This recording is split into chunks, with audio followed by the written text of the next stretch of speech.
Bem-vindo aos Sussurros do Imaginário. Nosso canal é totalmente dedicado a audiobooks, proporcionando uma experiência imersiva para todos os amantes de boas histórias. Aqui, você pode relaxar e deixar sua imaginação fluir enquanto escuta os melhores títulos literários. Dica especial: para uma experiência ainda mais completa, recomendamos que você acompanhe o audiobook com o livro físico ou o e-book. Dessa forma, você poderá desfrutar tanto da narrativa quanto do texto original, unindo os dois mundos. Pedimos desculpas especialmente aos deficientes visuais por quaisquer falhas que possam ocorrer nos audiobooks, como trechos em outras línguas, pequenos erros de narração ou tradução. Isso acontece porque utilizamos narração sintética para manter a produção dos áudios. Queremos ouvir você. Sugira nos comentários livros que gostaria de ver aqui no canal. Não se esqueça de curtir, comentar e se inscrever para ficar por dentro de todas as novidades. Obrigado por estar conosco e bons sussurros.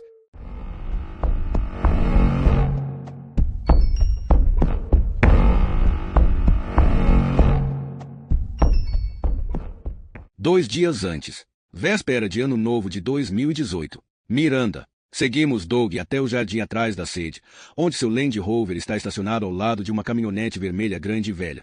Talvez seja nela que Rita se desloca. Começo a rir só de pensar nela, aquela criatura insignificante de pouco mais de 1,5 metros, atrás do volante daquele veículo enorme. Doug abre o celeiro para nós usando um teclado numérico de última geração que parece completamente bizarro em contraste com a madeira velha. Imagino que seja necessário, já que o lugar é cheio de armas. Enquanto ele puxa a pesada porta de madeira, apreciou seus músculos se movendo sob a camisa velha que ele está usando, apenas uma camisa, neste clima.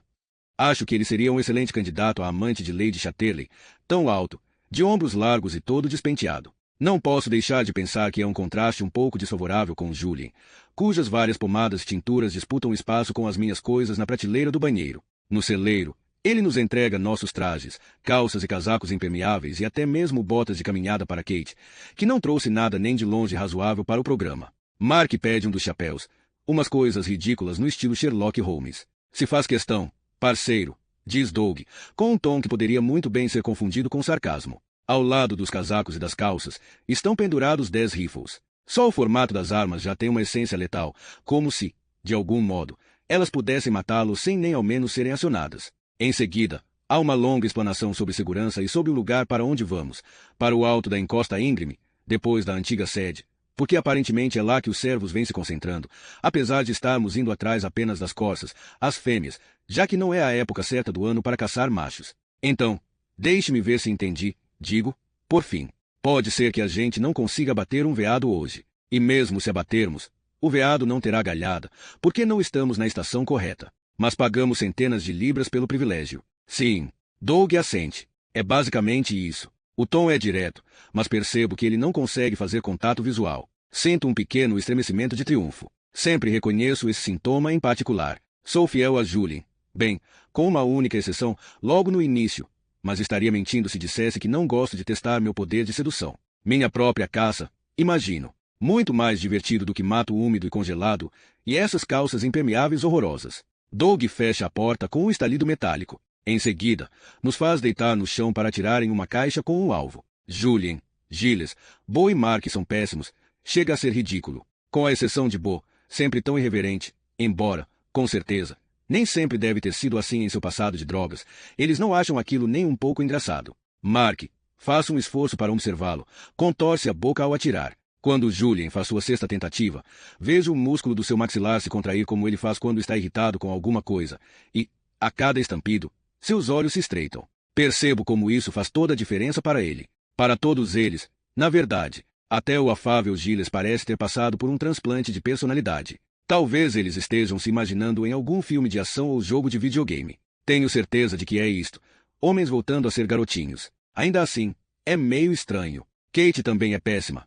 Mas não sei bem se ela ao menos se dá o trabalho de tentar, assim como parece ter parado de se dar o trabalho de fingir que está se divertindo. Samira, que, após insistirmos muito, deixou Priya com Ritter por algumas horas, não chega a ser ótima, mas compensa com muita intensidade. Lembro como ela se tornou uma atleta de alto nível no remo. Se tivesse uma semana para praticar o tiro, provavelmente atingiria um padrão olímpico. É um vislumbre da antiga Samira, a garota que conheci, e fico feliz por isso. Essa, afinal, é a mulher que uma vez ateou fogo à mesa de jantar na nossa casa, imitando um bar em Ibiza, e levou uma advertência formal do reitor da faculdade por seu comportamento. Não faço feio, mas também não me saio tão bem quanto imaginava.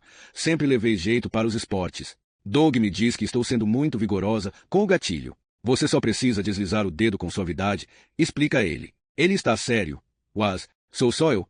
Ou isso soa um pouco obsceno? Nick se sai muito bem, como disse que faria. Curiosamente, não é surpresa alguma. Ele sempre foi bom nos esportes e é muito exigente em relação às coisas, muito intenso às vezes. Mas, de todo mundo, é Emma quem se sobressai. Doug diz que ela tem um dom natural. E ela sorri e balança a cabeça, modesta como sempre. As mulheres em geral são melhores, diz ele. São mais precisas, mais mortais. Este esporte não tem nada a ver com testosterona ou força bruta. Gostaria de não me incomodar tanto por não ser eu a ganhar esses elogios. Começamos a subir a encosta. Estamos andando em direção à antiga sede, a construção que Ritter apontou para nós ontem à tarde. Detesto caminhar. É chato demais, totalmente inútil. Prefiro 1000 vezes correr, algo que queima o dobro de calorias na metade do tempo. Mark, Julian e Nick disputam a posição na dianteira, como se estivessem determinados a atirar primeiro. Kate, enquanto isso, está a poucos metros à minha frente, conversando com Bo. Eu me sinto esnobada por ela não ter escolhido caminhar comigo. Poderia ir me juntar a eles, mas não vou rastejar para que ela me dê atenção. Parece que a ofendi no café da manhã, quando perguntei se ela estava com algum cara novo. Tudo bem, eu podia ter sido um pouco mais sutil. Ela é extremamente reservada em relação a esse tipo de coisa, mas só estava tentando demonstrar interesse. E, francamente, depois de todo esse tempo sem nos vermos, ela não morreria se perguntasse sobre a minha vida. Ela não é assim. No passado, sempre foi uma ótima ouvinte. Uma vez, Julian brincou, de maneira não muito bondosa, que era uma sorte eu ter encontrado uma amiga que gostava tanto de ouvir quanto eu gostava de falar. Mas ele não estava totalmente errado. Sempre pensei nela como meu oposto, minha parte complementar. A trilha desapareceu agora, então estamos apenas caminhando morro acima por entre a urze, o que é um trabalho árduo. De tempos em tempos, uma planta se enrosca no meu tornozelo, me puxando para trás, como se quisesse deixar claro quem é que manda. Porque essa paisagem está definitivamente no comando. É brutal. A temperatura caiu ainda mais, e o ar está gelado, fazendo as partes do corpo descobertas arderem. Até os meus dentes doem quando abro a boca para falar. Parece que o frio penetrou no casaco que peguei emprestado e no lindo, e, na minha imaginação, muito quente, suéter de cachemira que estou usando por baixo, pressionando minha pele. O solo está encharcado em alguns trechos também. Deve haver cursos de água subterrâneos. De vez em quando, piso em um trecho molenga, e a água gelada sobe pelas botas, ensopando minhas meias. Elas vão ficar imprestáveis. Também são de cachemira, um presente que Julian me deu no outono. Houve um período em que toda semana ele voltava para casa com algum presente, culpa por ter me envolvido naquela situação, com certeza, embora ele alegasse que só queria me mimar. Nick, Mark e Julian andam o mais rápido que podem. Eles estão quase se acotovelando na tentativa de assumir a dianteira, de ser o primeiro a subir a colina. Isso não deve ser muito seguro enquanto se está levando rifles carregados, não é? A certa altura, Mark se vira e parece empurrar Julian. É um empurrão leve, mas inconfundível. Ele faz uma piadinha a respeito. Vejo Julian forçar uma risada, mas percebo que não está achando graça nenhuma. É um alívio quando fazemos uma pausa na antiga sede. Uma ruína velha e melancólica, enegrecida pelo fogo. Doug pega uma isqueira e nos oferece. Quando me entrega, deixo meus dedos tocarem os dele por um momento um pouco mais demorado. Seus olhos são de um castanho tão escuro que mal dá para distinguir as pupilas. Quero que Julian veja, que percebo o desejo daquele homem por mim. Não sou uma grande fã de uísque, mas de alguma forma a bebida me parece perfeita aqui, neste lugar selvagem. E o calor que ela proporciona também ajuda, dá a impressão de atenuar o humor estranho no qual pareço estar desde ontem à noite. Tomo outro gole, e, quando passo a isqueira de volta para Doug, vejo que minha boca deixou uma sedutora mancha de batom no gargalo. Parece que alguém esteve ali antes de nós, a julgar pelas guimbas de cigarro espalhadas. Doug pega uma das bitucas e a examina atentamente, como se pudesse haver uma mensagem secreta escrita na lateral. Reparo que ele a guarda no bolso. Que bizarro! Por que alguém pegaria uma guimba velha de outra pessoa? Então olho para o seu casaco surrado, as botas gastas, e sinto uma pontada inesperada de pena. Percebo que talvez ele vá guardá-la para fumar mais tarde.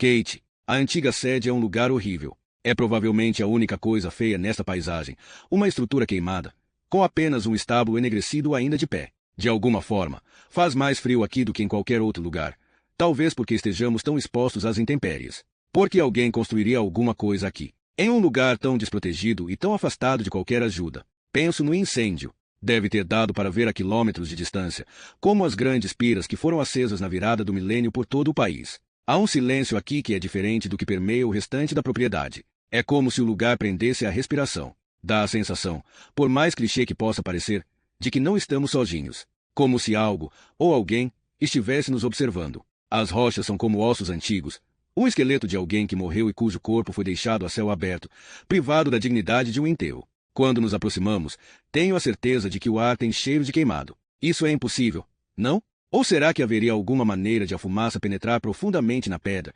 ficando aprisionada ali? Não seria difícil acreditar que o incêndio tivesse ocorrido há apenas alguns anos, e não um século atrás. O estábulo, a parte que sobreviveu porque as chamas não conseguiram chegar até lá, é quase obsceno em sua integridade. Percebo que também há uma tranca eletrônica na porta, como a do celeiro, provavelmente para impedir que os hóspedes perambulem lá dentro, caso não seja seguro. O céu está de um violeta muito claro. Isso não significa neve. O que faríamos se começasse a nevar para valer enquanto estamos presos aqui? Estamos completamente expostos, no flanco da montanha. A sede, a nova sede, suponho, parece um pequeno fragmento de vidro vista daqui, ao lado do lago, que fica cinzento e opaco como chumbo nessa estranha luz, as árvores à volta com cerdas cor de carvão. A estação, no meio do caminho entre nós e a sede, do outro lado, parece uma peça de uma cidade de brinquedo. Não sei por que estamos fazendo isso, diz Miranda, de repente. Poderíamos muito bem estar na sede bebendo champanhe. Ela também reclamou durante a subida até aqui, do solo encharcado e da água gelada que entrava nas botas.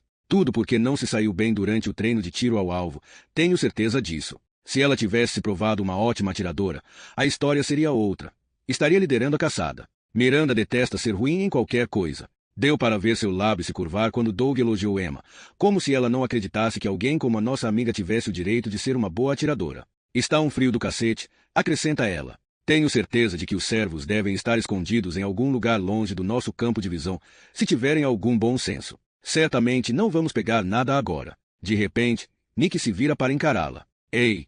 Grita o guarda-caça. Cuidado, cara, você está segurando uma arma carregada. Desculpe, Nick parece ligeiramente envergonhado. Mas, para falar a verdade, estou meio cansado de ouvir que você está entediada, Miranda. Por que não volta para a sede, já que está com tanta vontade? Vai ser impossível pegar um animal de surpresa se você continuar reclamando que não está se divertindo. Em seguida, faça um silêncio sepulcral, e o ar, já gelado, parece cair mais alguns graus. Miranda parece que acabou de levar um tapa na cara. Todos estão um pouco mais tensos nesta excursão, mas esse é o primeiro comentário abertamente hostil que alguém faz. Talvez não seja nenhuma surpresa que envolva Nick e Miranda. Ele, afinal, nunca foi muito fã dela. Acho que nunca a perdoou de verdade. Quando saiu do armário para alguns de nós, no nosso primeiro ano na faculdade, Nick ainda não tinha contado aos pais, que na época estavam servindo na embaixada em Oman. Não que ele tivesse medo de contar, segundo me disse. Eles são bem liberais, e talvez já até imaginem. Quando estávamos em Paris,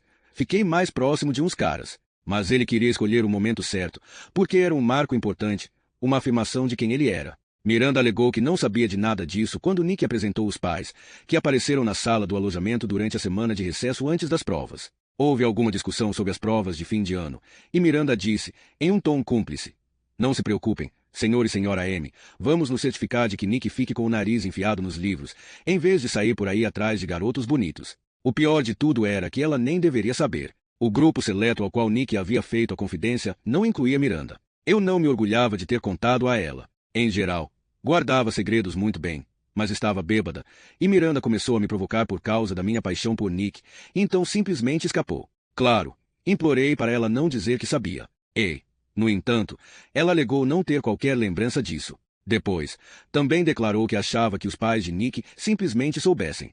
Eu tinha certeza de que Nick jamais me perdoaria. Então fiquei aliviada com a reação dele. Ele ficou furioso, é verdade, mas, por sorte, não comigo. Ele me disse que havia pensado em várias maneiras desagradáveis de se vingar de Miranda, mas não conseguiu encontrar nada que estivesse à altura do que ela tinha feito com ele. Sei que isso não deveria ser tão importante, disse ele. Eu ia contar para eles esta semana de qualquer maneira, durante um almoço agradável ou algo do tipo. Mas foi a intenção da coisa. Eu sei que não foi um acidente. Acho que ela fez isso porque gosta de ter esse poder, e de causar problemas entre nós dois. É claro. Como assim? Perguntei, surpresa. Tenho certeza de que ela se ressente de você ser minha amiga. Até parece. Miranda tem um monte de outros amigos, e eu tenho alguns outros. Sim, mas ela não tem nenhum outro amigo íntimo. Já reparou nisso, Kate? Ela só tem você e Samira, em caso de emergência. E acho que ela não gosta de dividir os brinquedos com os outros. Agora, é claro, são águas passadas. Ou pelo menos Nick se esforçou bastante para dar essa impressão. No entanto, fico me perguntando se ele ainda pensa no que aconteceu. As feridas infligidas nessa época sensível e imatura da nossa vida costumam ser as mais profundas e deixam as piores cicatrizes. Ei, disse Samira, rispidamente. Vamos esfriar a cabeça, está bem? Estamos aqui para aproveitar o feriado. Engraçado.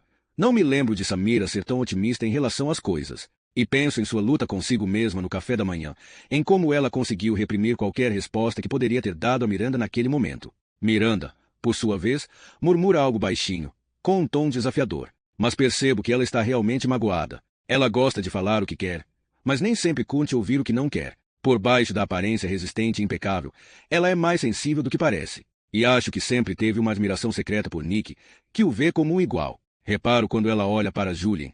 E me pergunto se ela está esperando que ele a defenda. Se for o caso, vai ficar decepcionada, mas talvez não surpresa. Ela sempre disse que ele odeia confrontos, que gosta de tentar agradar a todos, nunca quer ser visto como vilão. Também não quero tomar partido. Não posso me dar a esse luxo, pois já tenho problemas suficientes para resolver. Sinto como se tivesse sido catapultada para o passado.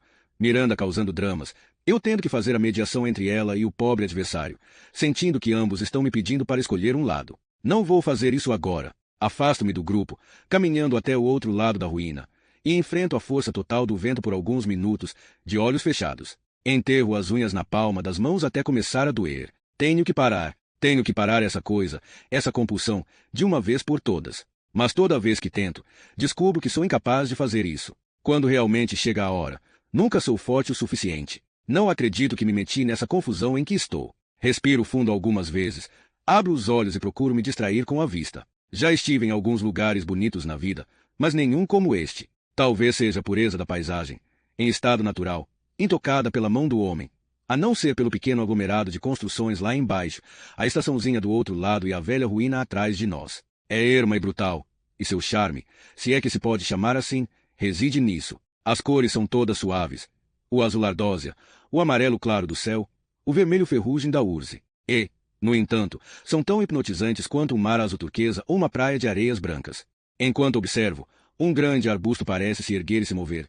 E percebo que são veados, correndo como um só, sua suavidade contrabalanceada apenas pelo cômico vislumbre da cauda branca. Talvez seja isso que atraia meu olhar para outro lampejo de movimento mais abaixo na encosta. Acho que, se não fosse pelos veados, não teria reparado. Não teria reparado nele. Na verdade, ele está a uns 50 metros, usando roupas camufladas, com uma mochila grande nas costas. Não consigo ver seu rosto, tampouco saber sua altura, porque está enfiado até a cintura na urze. Parece fazer esforço para não ser visto, mantendo-se abaixado, rente ao mato, enquanto se movimenta. Deve ter sido ele quem assustou os servos e os pôs para correr. Acho que ele ainda não me viu. Sinto meu coração batendo em algum ponto perto da garganta. Há algo ameaçador em como ele se move, feito um animal. Então, como um predador que fareja meu cheiro na brisa, ele olha para cima e me vê. E para de repente, não consigo entender o que acontece em seguida. É algo que desafia toda a lógica. Em questão de segundos ele parece afundar e sumir de vista, desaparecendo em meio aos arbustos. Pisco, só para me certificar de que de fato nada aconteceu com a minha visão. Mas quando abro os olhos ainda não há sinal dele. Penso nas instruções da gerente. Se virem alguém que vocês não reconheçam na propriedade, avisem. Então, devo avisá-los, mas nem tenho certeza do que vi. A pessoa não vai se dissolver diante de nossos olhos, não é? É verdade que estou lacrimejando por causa do vento, e ainda me sinto um pouco grogue por causa dos comprimidos para dormir que tomei ontem à noite. Os outros vão pensar que estou simplesmente inventando ou imaginando coisas. Estou cansada demais para tentar explicar o que vi. Se eu fosse Miranda, transformaria isso em um grande drama, uma cena de história de terror. Mas não sou ela. Sou Kate, reservada, observadora. Além disso, não pode haver mal em não dizer nada. Pode.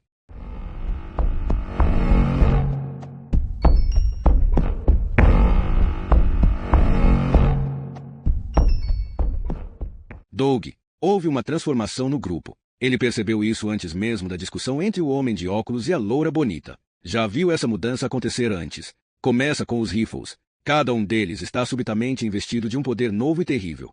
No início, Durante o treino de tiro ao alvo, eles se encolhiam a cada disparo, com o solavanco da arma, que deixava contusões na pele e abaixo do ombro. Mas rapidamente, talvez até demais, aquilo se tornava natural, e eles melhoravam a cada tiro, concentrados, determinados. Começavam a se divertir, só que algo mais se insinuava também. Um senso de competição. Mais do que isso, algo primitivo era despertado. A febre que assumete todos os caçadores novatos antes de abater sua primeira presa. A sede de sangue. Cada um deles queria ser aquele que daria o tiro mortal. Ao mesmo tempo, eles nem ao menos sabiam pelo que estavam ansiando. Porque nunca mataram antes, a não ser por uma ou outra mosca esmagada ou um rato preso em uma ratoeira. Caçar é algo completamente diferente. Eles serão transformados. Uma inocência que não sabiam que tinham ficará para trás. E também a paisagem, que os enerva. Aqui em cima, as linhas duras e esqueléticas da terra são reveladas, granito espreitando como ossos velhos através da ferrugem vermelha da urze. Eles se dão conta de quão solitários estão neste lugar. Não há vivalma por uma longa extensão de terra ao redor. Exceto, seus dedos encontram a ponta de cigarro no bolso. Ele não gosta disso. Mostra que alguém esteve ali recentemente. Ritter não fuma, até onde ele sabe. E com certeza não chega nem perto da antiga sede se puder evitar. Ian talvez fume, mas ele não tem nenhum motivo para ir até ali. Nos últimos tempos tem trabalhado perto do lago, na casa de bombas. Também poderia ter sido o casal de islandeses, mas ele os viu fumando cigarros de palha na noite anterior, depois do jantar. Doug vai mencionar isso a Ritter mais tarde, só para verificar se ela também notou alguma coisa diferente. Caçadores clandestinos. Haveria outros rastros. No passado, ele encontrara a grama manchada de sangue por onde eles haviam arrastado o espólio ilegal, ou os cartuchos das balas com as quais o abateram. Tinha encontrado vestígios de fogueiras que fizeram para tentar queimar o resto da carcaça. Em geral, querem apenas a cabeça e os ossos enegrecidos que ficavam para trás. Às vezes, encontrava até mesmo o animal abatido antes que eles voltassem para recolhê-lo. Eles levam a cabeça, a parte mais valiosa, e deixam o cadáver escondido na vegetação até que surja um momento oportuno para buscá-lo. A guimba de cigarro poderia simplesmente ter sido deixada por um turista fazendo trilha. Eles ainda tinham o direito de cruzar a propriedade, embora sem dúvida fossem desencorajados pelas placas, provavelmente ilegais, de propriedade privada. Ele não se lembrava da última vez que tinha visto um andarilho. Além disso, os montanhistas andavam com casacos impermeáveis de cores vibrantes, almoços embalados em papel filme e eram pessoas comprometidas. Não eram do tipo de gente que emporcalha a paisagem que foi apreciar. Não, ele não está gostando nem um pouco disso. Doug fica satisfeito quando deixam a antiga sede. A história dela se assemelha aos próprios fantasmas. O guarda-caça assombrado por sua própria guerra, ateando fogo ao lugar. Ele conhece as forças capazes de levar um homem a fazer algo assim. Eles encontram as corças no trecho do terreno que fica depois da sede. Uma mancha escura já começa a se espalhar pelo céu. O sol, invisível por trás das nuvens, deve estar começando a se pôr. Eles precisam ser rápidos. Ele manda os hóspedes se deitarem na vegetação e rastejarem em direção às corças, para não as espantarem. Uma delas se separou do grupo, uma fêmea mais velha, com dificuldade de andar. Perfeito. Só se deve atirar nos animais velhos e fracos. Apesar do que os caçadores clandestinos acham, não se trata de colecionar troféus magníficos. Quando chegam perto o suficiente, ele se vira para a loira mais baixa, a que não é bonita. Você, diz ele, quer tentar? Ela faz que sim solenemente. Tudo bem. Ele a ajuda a mirar, na parte mais larga do peito, não na cabeça, orienta. A margem de erro é muito maior quando se mira na cabeça. E não mire baixo demais, ou vai destroçar a pata dela. E pressione o gatilho. Não se esqueça que dá para fazer isso com suavidade. Ela faz o que ele diz. A arma dispara. Um ruído nítido como de um trovão, zombindo nos ouvidos. Os outros servos dispersam, assustados, fugindo a uma velocidade espantosa. Ouvem-se exclamações dos outros hóspedes atrás dele, inspirações profundas. Há um instante, como sempre, em que parece que a bala errou o alvo ou desapareceu completamente. Então a corça se sacode como se tivesse sido atravessada por uma corrente elétrica. Há o baque tardio do impacto da bala, o metal penetrando a carne. Um bramido, um som que parece ser tanto de raiva quanto de dor. Ela cambaleia alguns passos, oscilando, e então, enfim, sucumbe, muito suavemente, como se estivesse tomando cuidado, as patas se dobrando sob o corpo. De repente, seu peito é uma massa vermelha. Um tiro perfeito. Ele caminha cerca de 100 metros até o animal agonizante, que ainda está lá, por um fio.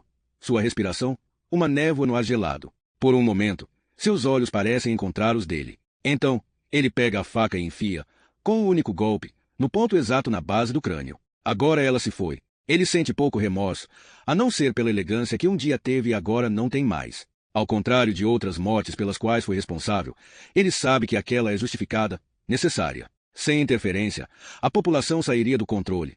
Os recursos se tornariam tão escassos que todo o rebanho começaria a morrer de fome. Ele se debruça no cadáver e enfia a mão na ferida. Então caminha de volta até a mulher, Emma, e, seguindo a tradição, unge a testa e as bochechas dela com o sangue.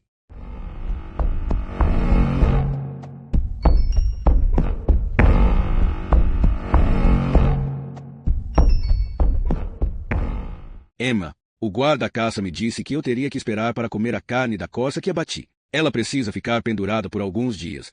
Dizem que nas primeiras 24 horas o rigor morte se instala, e a carne fica intragável até os tecidos começarem a amolecer novamente. Mas eles têm carne já curada que posso preparar se quiser. Eu ia fazer um bife Wellington hoje à noite, mas me dei conta de que poderia fazê-lo com a carne de veado. Isso seria perfeito, não? Uma lembrança do nosso dia. Vim até o celeiro para pegar a carne. Lavei o rosto antes, claro. Pelo visto, alguma lenda apregoa que não se deve limpá-lo antes da meia-noite ou a má sorte se abaterá sobre você, mas isso é só um monte de bobagens e superstições. Além do mais, o sangue tinha secado e se transformado em uma sujeira disforme. Quando chego ao celeiro, não há sinal de ninguém, mas a porta está entreaberta. Empurro com uma das mãos e ela se abre. Ouço vozes murmurando, baixas e urgentes. Ao som dos meus passos, elas cessam. Está escuro lá dentro, e tenho que semicerrar os olhos para ajustar minha visão. Logo em seguida, dou um passo para trás. Em um dos cantos do celeiro, há 2 enormes pedaços de carne pendurados, sangrentos e medonhos,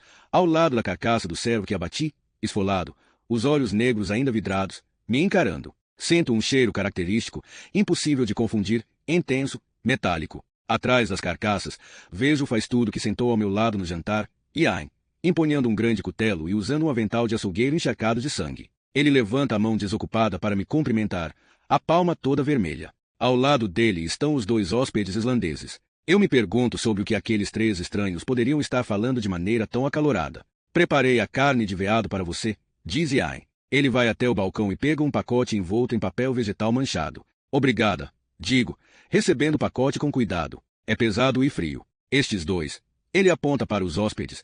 Me perguntaram se podem ficar com o coração do animal que você abateu, já que ele é melhor quando comido fresco. Espero que não se importe. Não, digo, tentando esconder minha repugnância, como um bom chefe deve fazer. De jeito nenhum. O homem, Ingvar, sorri para mim. Obrigado. Olha, você deveria provar um dia. É a parte mais saborosa.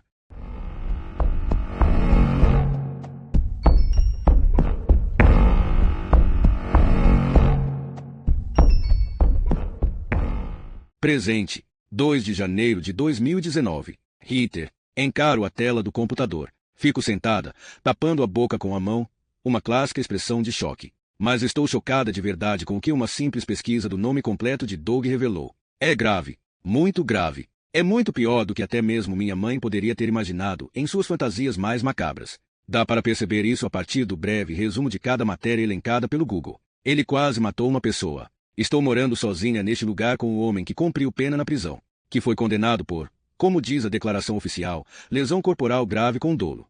A matéria do Daily Mail é o primeiro resultado. Abro. Há uma foto de Doug, olhos fundos, a boca numa linha sombria, cabelo raspado. Outra dele vestindo um terno sem caimento, sendo escoltado para o tribunal, os dentes à mostra em um esgar de ódio. Ele parece um criminoso, parece violento, perigoso. O resultado seguinte é um ataque chocante a todos os aspectos de seu caráter. Estudou em escola particular, largou a faculdade, serviu um tempo como fuzileiro naval, foi o único a sobreviver a um ataque dos talibãs em circunstâncias obscuras. A reportagem insinuava de forma veemente, declarava com todas as letras, que houvera algum crime ou covardia de sua parte. E então uma briga de bar. Conforme eu lia, as coisas só pioravam. A forma de lesão corporal? Tentativa de estrangulamento. Procuro qualquer coisa na matéria que possa absolver o comportamento de Doug de alguma maneira, algo a que eu consiga me agarrar. Quero que ele seja eximido de qualquer culpa. Não apenas porque a ideia de ter vivido com alguém capaz de assassinato a sangue frio, ou pelo menos de tentativa de, é horripilante, mas porque, apesar de seu jeito taciturno, comecei a gostar bastante de Doug. Eu realmente acreditava quando garanti à minha mãe que ele era inofensivo.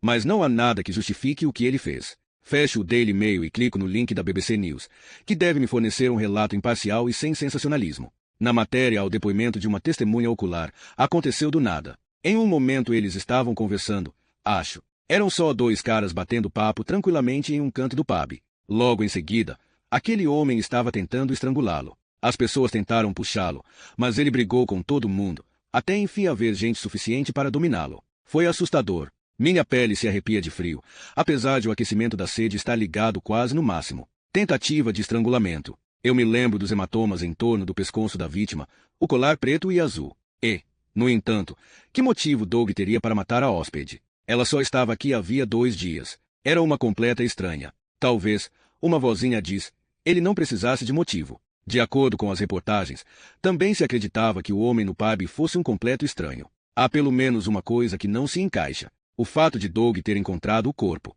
Porque me mostraram onde estava o cadáver, em vez de arranjar um jeito de escondê-lo. Para ter o controle da situação? Talvez. Mas isso só teria algum sentido se ainda fosse possível fazer com que parecesse um acidente. É bastante óbvio, mesmo para quem não é médico, que ela foi estrangulada. Há uma batida na porta. Eu sinto meu corpo congelar e fecho o laptop rapidamente. Com alguns passos rápidos, chego à porta e a destranco. Quando a abro, do outro lado, como de alguma forma eu já esperava, está Doug.